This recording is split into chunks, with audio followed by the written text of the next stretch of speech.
Selamat datang saudara-saudari. Ya. Buku yang kita mau belajar ini iaitu The Shepherd's Staff, ya. Adalah dalam bahasa Inggeris dan saya mahu berkongsi kepada kamu dalam bahasa Malaysia atau bahasa Indonesia, ya.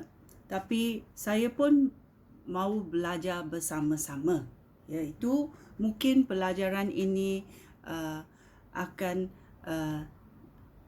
lambat sikit kerana saya akan membaca dalam minda saya bahasa Inggeris dan menterjemahkan dalam bahasa Melayu. Okey, kita belajar bersama-sama. Okey? Ya. Dalam babak pertama ini dia berkata Roh Kudus. Siapa Roh Kudus ini? Ya, dalam pembahagian gambar yang kita tengok ini, Tuhan adalah Allah Bapa, Tuhan adalah Yesus Kristus, Tuhan adalah Roh Kudus. Ya, dalam gambar ini kita boleh tengok.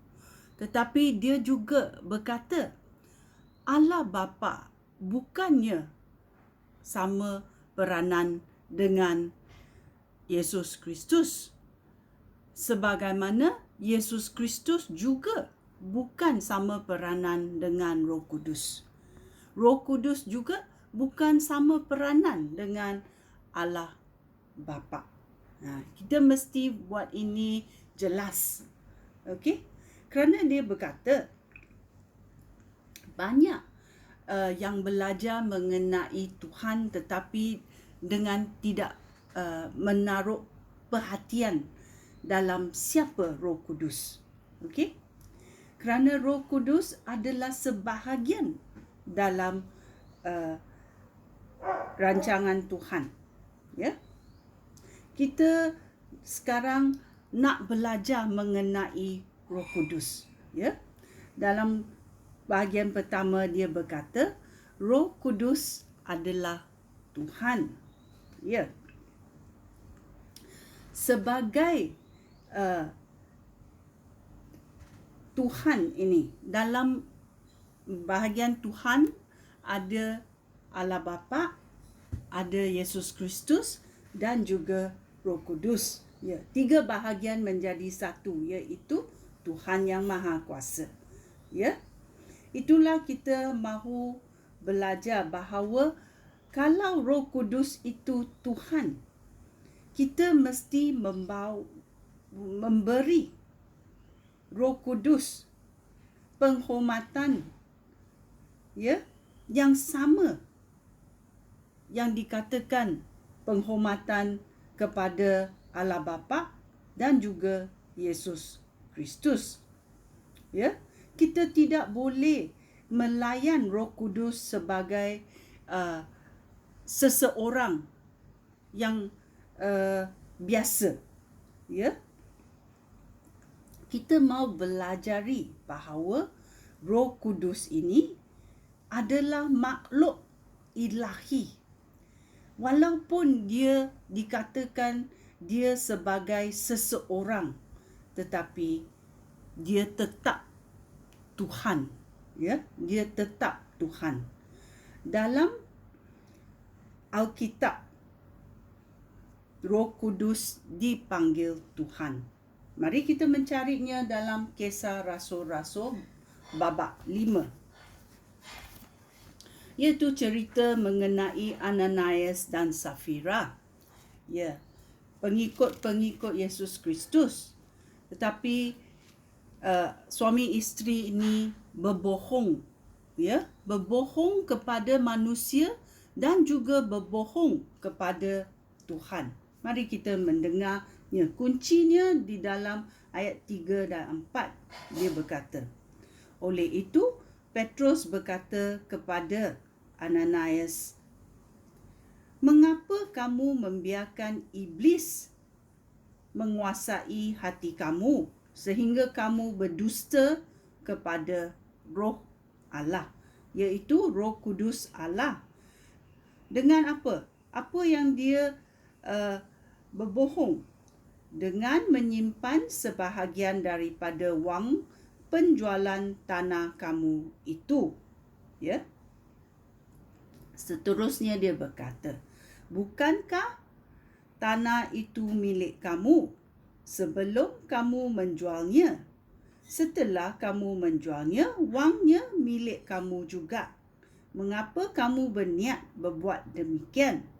Kamu tidak berdusta terhadap manusia, tetapi terhadap Allah. Di dalam Alkitab dia tulis, roh ini adalah Allah. Ya. Dia berkata dalam ayat 4, ya.